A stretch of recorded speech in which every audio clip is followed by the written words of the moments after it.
Hey, this is Mike Shank, and this is the At Speed podcast presented by Rocky Fork Company.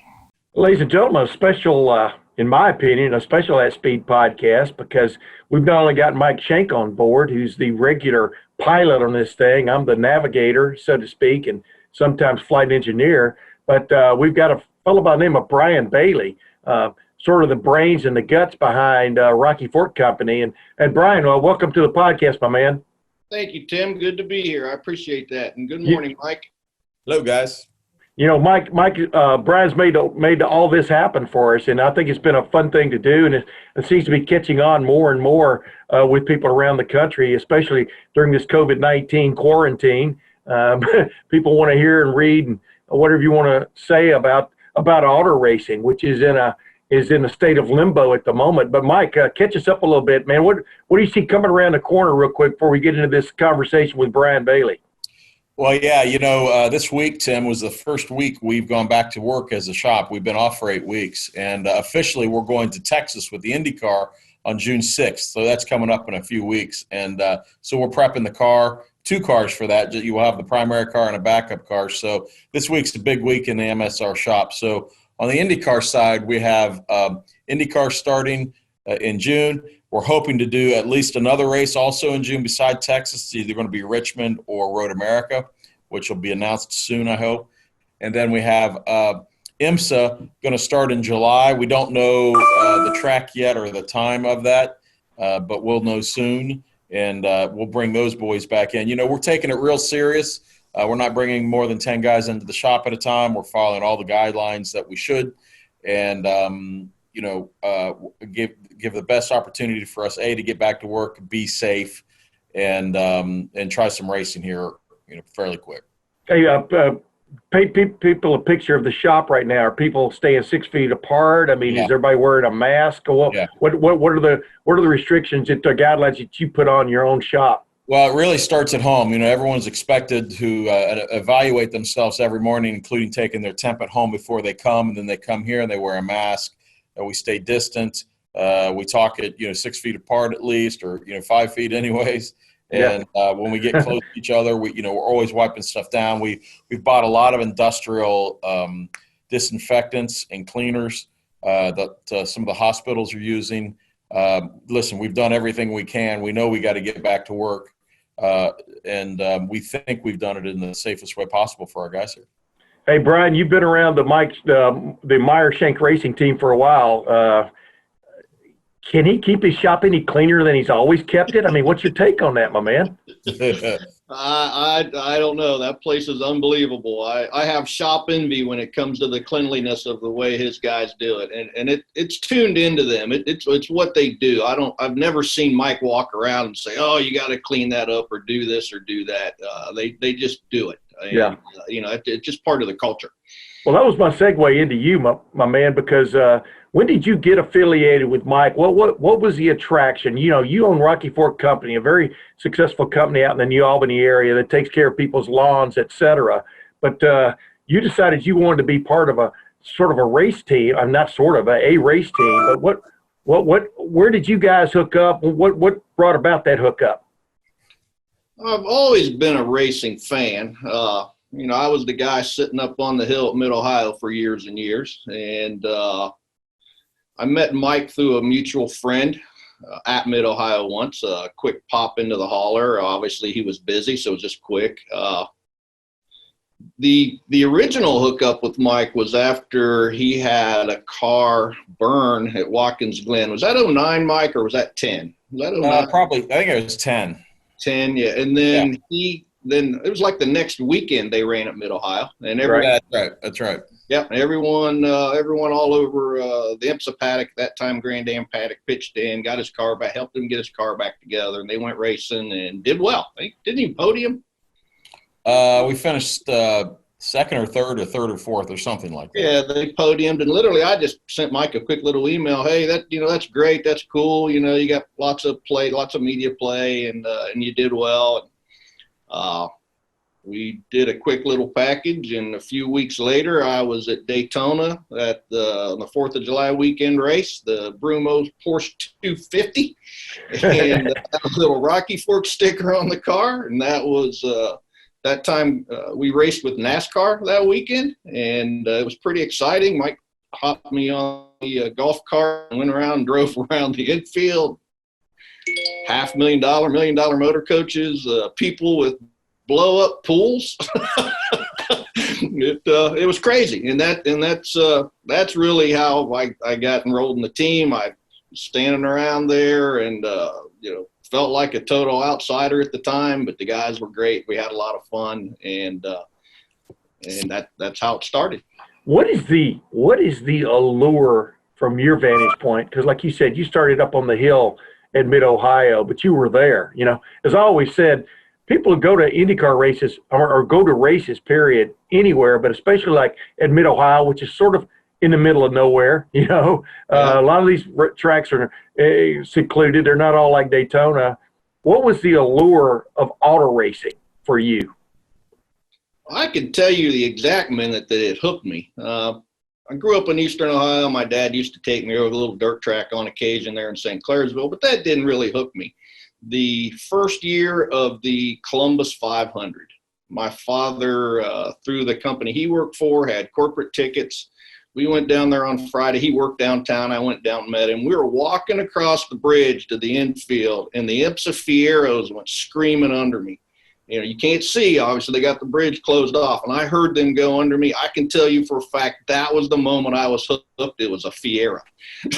Wow. I mean, Short-lived era. And then the whole show part of the thing and all that. I mean, the event, I've always really enjoyed events.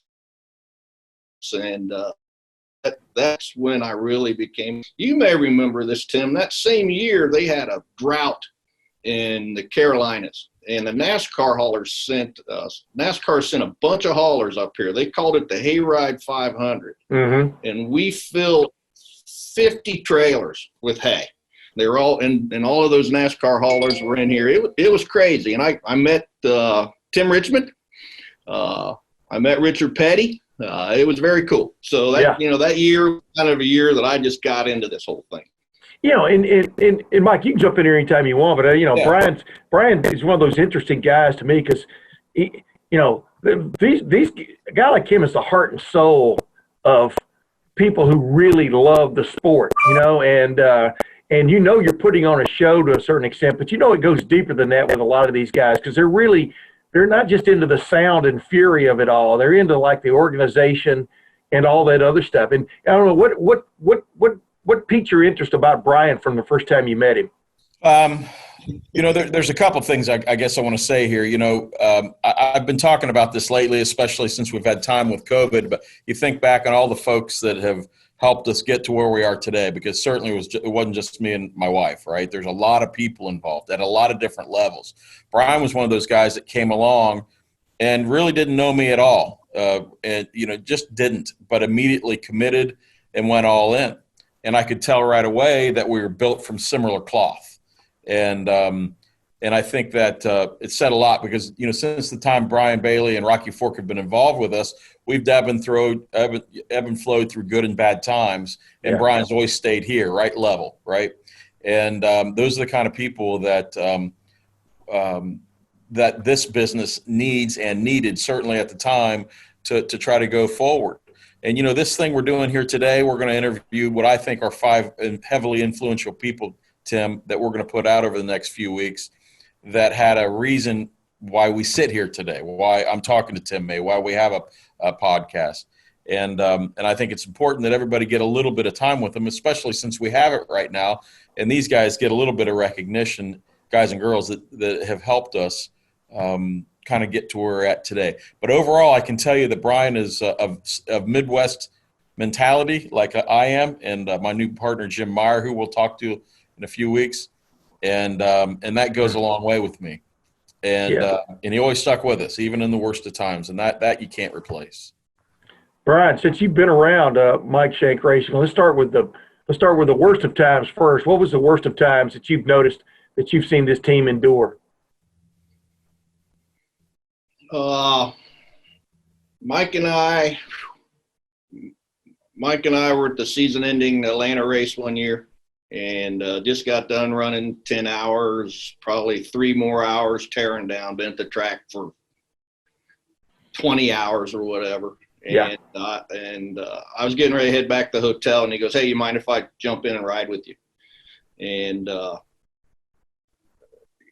he was worried. He didn't have his full sponsorship package set up for the next year. So this is the last race of the year, end of the season, and that's when I knew I could never be a team owner.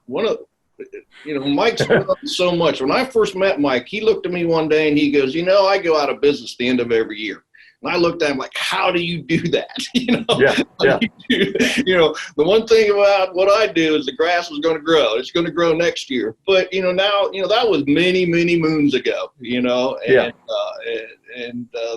was, I'll never forget that. Never forget that. But it gave you a taste, literally, a really swig, really, of what these guys do, right? I mean, it's not just getting in a car and going fast. I mean, the organization, the putting it together, the sponsorship packages, which can come and go on the whim of a corporate CEO or whatever. It really gave you an appreciation of what he does, right? The two things that, other than the event part of it, the two things that really excite me about racing are, number one is the competition. I mean, it's a team sport. Anybody that says it's not doesn't get it. Obviously, the speed's exciting, but the business of racing and at the level Mike's been able to achieve totally fascinates me. And, that was the downside. I'll tell you how smart Mike is. I can tell you exactly how he got me hooked, though, which was after that Brumos Porsche 250, they raced in New Jersey a couple of weeks later on Sunday. I was going to go over for the race day, take a buddy of mine over. I'm literally sitting at a restaurant with my wife on Saturday night. Mike texts me. He goes, "Can you do Dead Man tomorrow?" I have no clue what Dead Man is. And I'm getting ready to write yes, and I read it to my wife, and she's like, "Whoa, hold on here for a minute. You got to tell me what Dead Man is before I allow you to do that." Yeah. Hey, it sounds like an extra. Then I was in, because now I'm a member of the team. I'm in. I have a job to do, and that's who I am. I want a job. Mike knows I have a hard time going there and sitting. It sounds like an extra in a mob movie or something, or a Western. I worked for 24 for 10 years, and then maybe 11 actually at this point. And as long as he has a place for me at the 24, I'll be there because I love it. But what was it like to go from like you said, being a backer and a enhanced fan to being part of in essence the pit crew? What was that like for you? It was really cool, and that's all. It was just to be able to be in the game. Me, I coached baseball. My son played baseball. I coached. They played soccer. I coached. Lacrosse team. I did the stat book for years for both of my kids going through high school. I'm just that guy. I want to be on the field. I want to be part of it, and Mike allowing me to join in and help. And at that time, I think. Maybe there were some times he could use help, and it was great to be that guy to be able to go in. That's actually the first race that Mike flew home with me too. I asked him, I said, "Hey, you want to ride home?" He said, "No, I go with my guys," and he ended up jumping in, and I got him home from New Jersey in a couple hours, Mike? Yeah. That's also the big storm. We flew around a storm. Right. I landed in Columbus in the middle of a storm. Never got wet, but landed. Let's get into that in just a second. But I wanted to ask Mike. What compelled you to make Brian the Dead Man a part of the crew? I needed help. I didn't have enough people. You knew he'd be there, right? I knew he'd be willing, and he'd move, even if he had something going on in his life that there's a good chance that he might move it to come and do this. And that started, years of helping us, and that lasts till today. Even we're a much bigger organization today, of course, but he still knows everybody on this team, and still comes and visits at least once a month to the shop. Yeah, and that started some. I think one of the good stories here, Tim, and that I want to make sure we get in here about Brian specifically. Personally, I've always had a dream of Indy cars and Indy 500 specifically, and I tried over the years to that was always the goal for me. It wasn't the Daytona 500; it was the Indy 500. Okay, Right. And we never had enough money to do it. Me as a driver, I was of medium talent, maybe slightly above on my best day, and I found my niche in car owning and running teams. And I've messed around many times with trying to get into IndyCar, just couldn't pull it off financially. So finally in 2011, IndyCar announced they're going to come out with an all-new car. They're going to wipe the slate clean. Everybody starts with a new piece, and it's reset. And at that time, I talked Brian into buying our first IndyCar, and we did it together. He and I and my wife, actually. We split it 50-50, and we started an IndyCar team, and with pretty decent fanfare, with a lot of people behind us. Yeah. That was at the end of 2011. It just so happened that we won the Rolex 24 in 2012 in January, and I thought, oh, man, we got this now. We got a lot of recognition from that. Momentum. We had momentum. We felt like we arrived, and I thought we had it. But what we didn't have, and this is the most important part, is we didn't have a competitive motor. We had to go with a motor called a Lotus from the Lotus Car Company. That motor was not competitive. I ended up refusing to run it.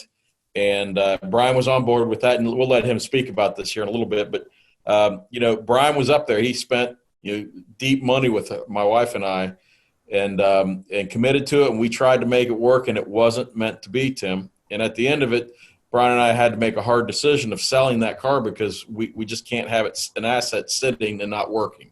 And that was actually the first foray into modern IndyCar racing for MSR, and Brian was a big, big part of that. Well, what do you remember from that time, Brian?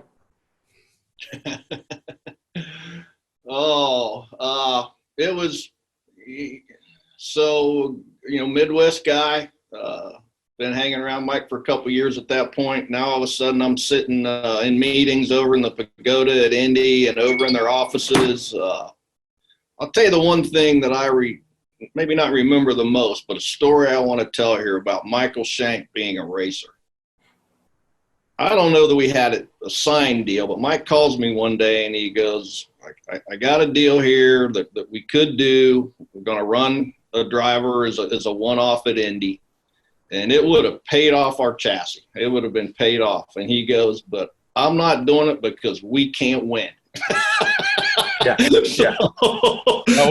we couldn't even finish. We were going to get pulled off in 15 laps. And, that was a little bit hard for me as a businessman, but I get it. You don't build your life to get to the Indy 500 knowing that you're going to get pulled off the track after 15 laps and put all that effort in.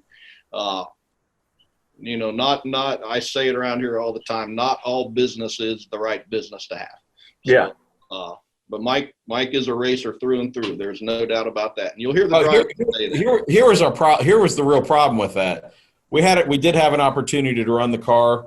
We probably actually had the money to do it, but literally IndyCar, and this actually played out exactly like I thought it would. At lap 15 of the 2012, I guess it would be Indy 500, they black flagged all the Lotus powered cars, and they were not allowed to finish the race. Mm-hmm. So how would that feel to have sold a bunch of marketing packages, sponsorships, and had to tell these folks, not only are we going to be lapped 2 or 3 times by that time, but they're not going to let us run because we're not fast enough. I just didn't want us to be a part of that. Yep. Yeah, I just thought it was an interesting time because, you almost as an engine company, you almost should have had to have proven yourself capable before people ended up, with that engine, with that package, right, Mike? I mean, it was like it's almost like getting sold a pig in a poke because on the one hand, it was about 2 or 3% off, but 2 or 3% in racing is huge. Yeah. Yeah. Well, remember though, Tim, now to IndyCar's credit, they were in a real state of flux. Okay. Right. They had Chevrolet and Honda had brand new power plants. They weren't really ready to go. Okay. So right. I don't put any blame on either car company for our situation. Lotus was even way further behind them on that. IndyCar just needed cars, right? They just need to get it running, right? Right. So that normal maybe vetting period you might call, or the endurance part of it just didn't matter. We just need to get out there, right? Yeah. And so that's the way that year worked. And it got much better in 2013 and 14.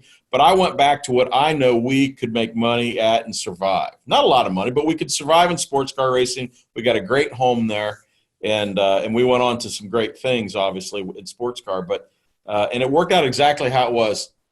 Go back now to 2017. Now I'm an official factory, kind of Honda team, and no problem getting a Honda motor. And, it's just worked exactly like it was supposed to.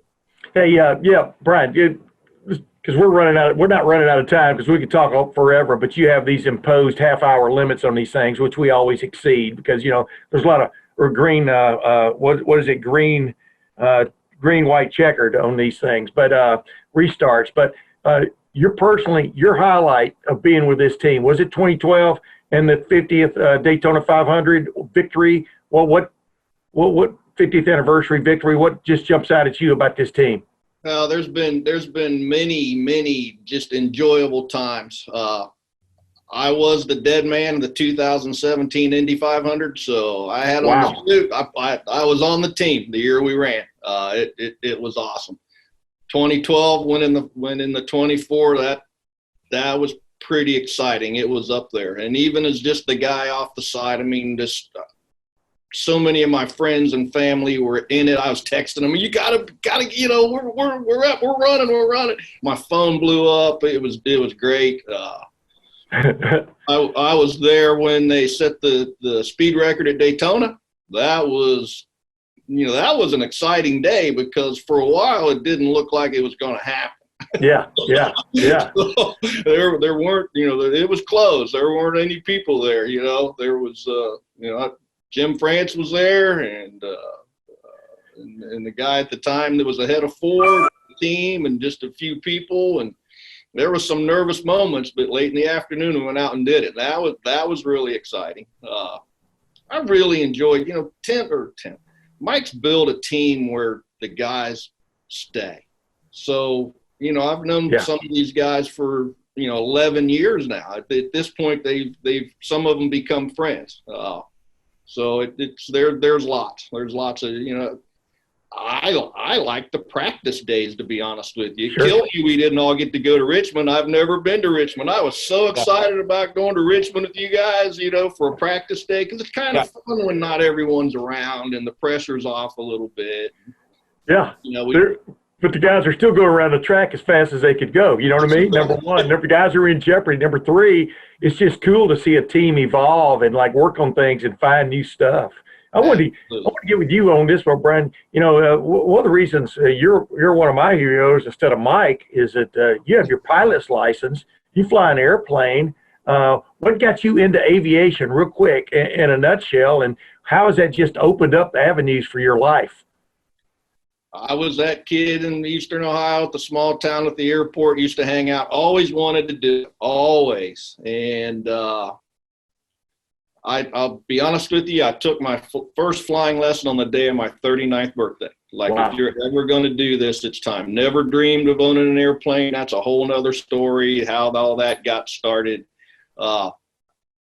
Being able to fly is what allowed me to go to the races and actually be a part of the team. It would be hard for me to leave on Tuesdays and Wednesdays, be at the track on Thursdays.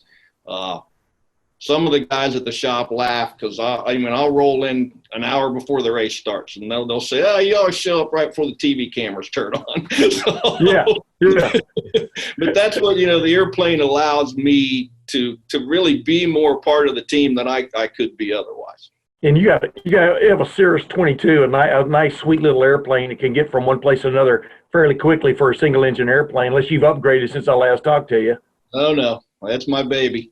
Dude, and by the way, look into the Cirrus single-engine jet, which I think would be I might even ride with you on that one. But they're very, very cool little well-engineered, well-built airplane. Yes. Yeah, I was gonna say, man, the airplanes and race cars have one thing in common: they run on money, not on fuel. So there you go. But I wanted to, this is gonna sound weird, but maybe a weird question because I soloed an airplane. I flew for a while when I was a teenager. When I was 16, I soloed, and but my point is, I've always been interested in aviation as much as I have racing, and more to the point, IndyCar racing and Formula One are the ones that really piqued my interest, and even prototype racing because, what you see on an airplane and on those cars is a lot of what you see on an airplane, or at least the ideas are a lot, except they're upside down. Yep. But did that give you more of an appreciation for just like the technical side of this sport,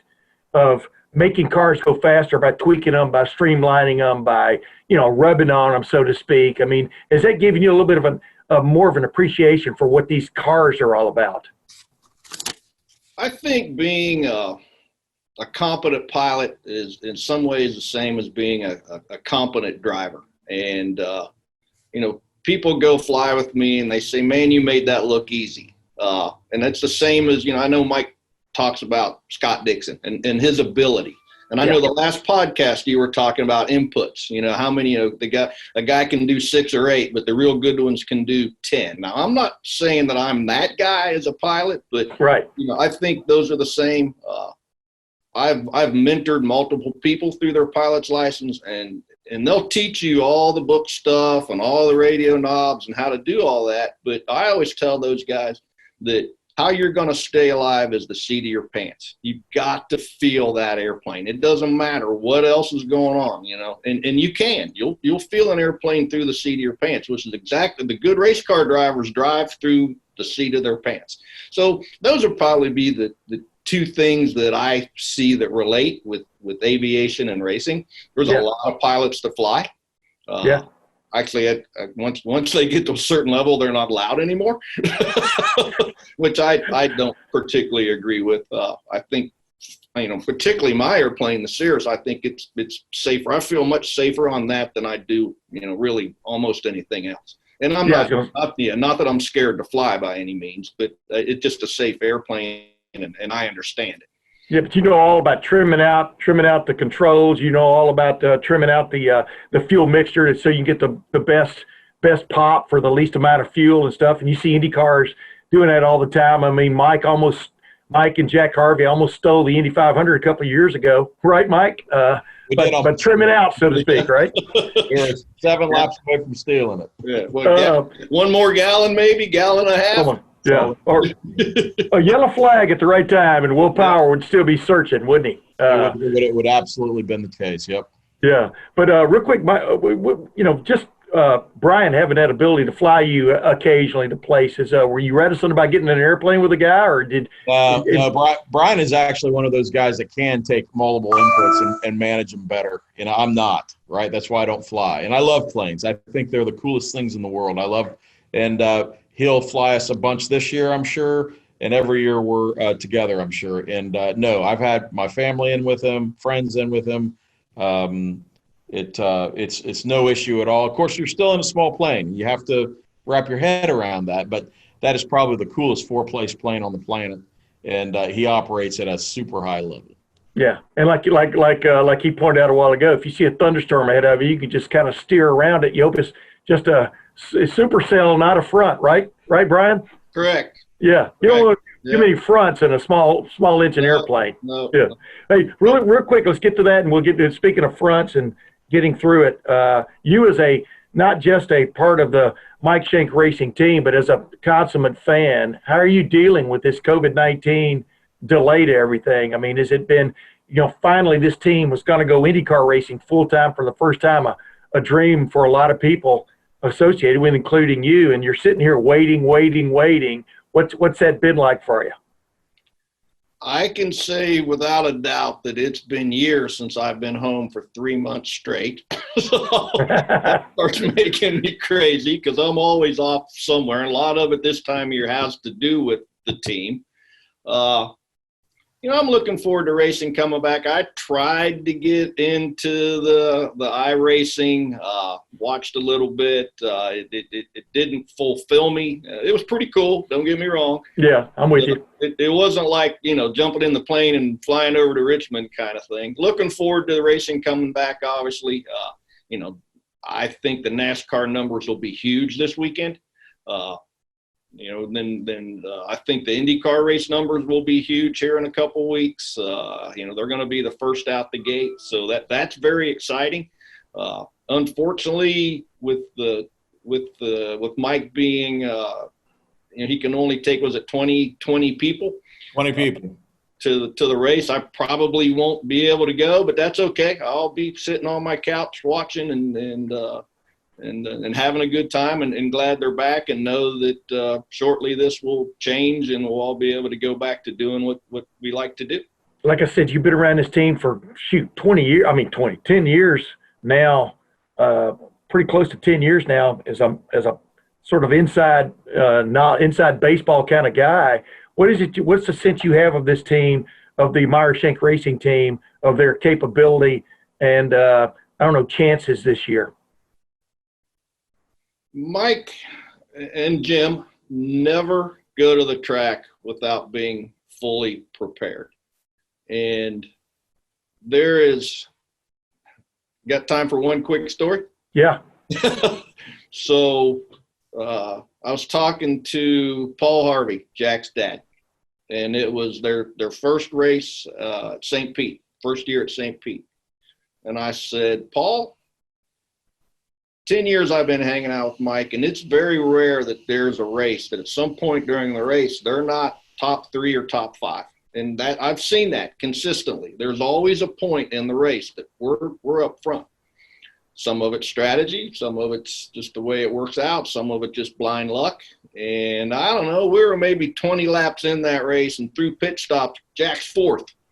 And Paul always stands at the end of the dag stand, the pit stand. And I poked my head around the corner, and he looked at me and gave me the big thumbs up.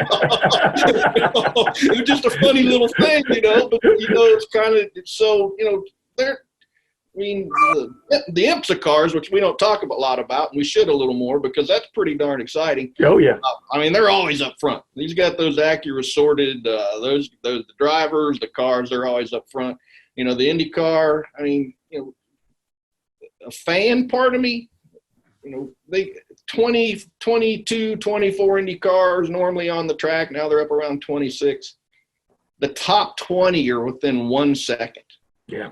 That's a bobble. Yeah.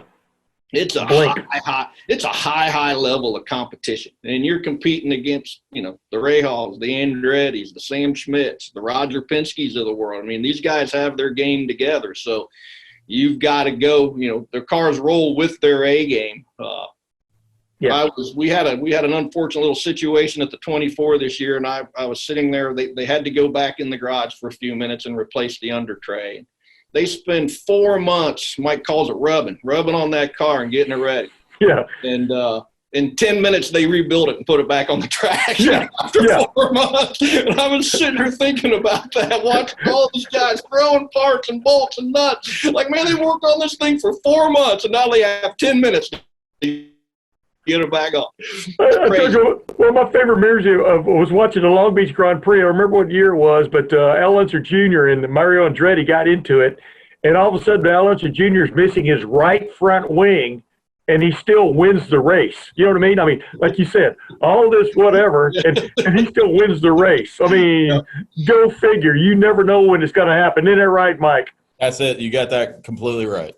Well, you know what? This has been a blast having Brian Bailey on. We're going to have him on some more because he has great observations. Just from talking with him, some that we've done. He kind of keeps his eyes open at the races. He can give you some behind-the-scenes stories and give you a little bit more of a gut feel about what goes on at races. But, Brian, thanks for joining us today, my man. Thank you, Tim. It's a pleasure. And ladies and gentlemen, that wraps up another At Speed podcast with Mike Shank and with yours truly, Tim May, kind of coordinating things. And Mike, thanks for joining us again, my man.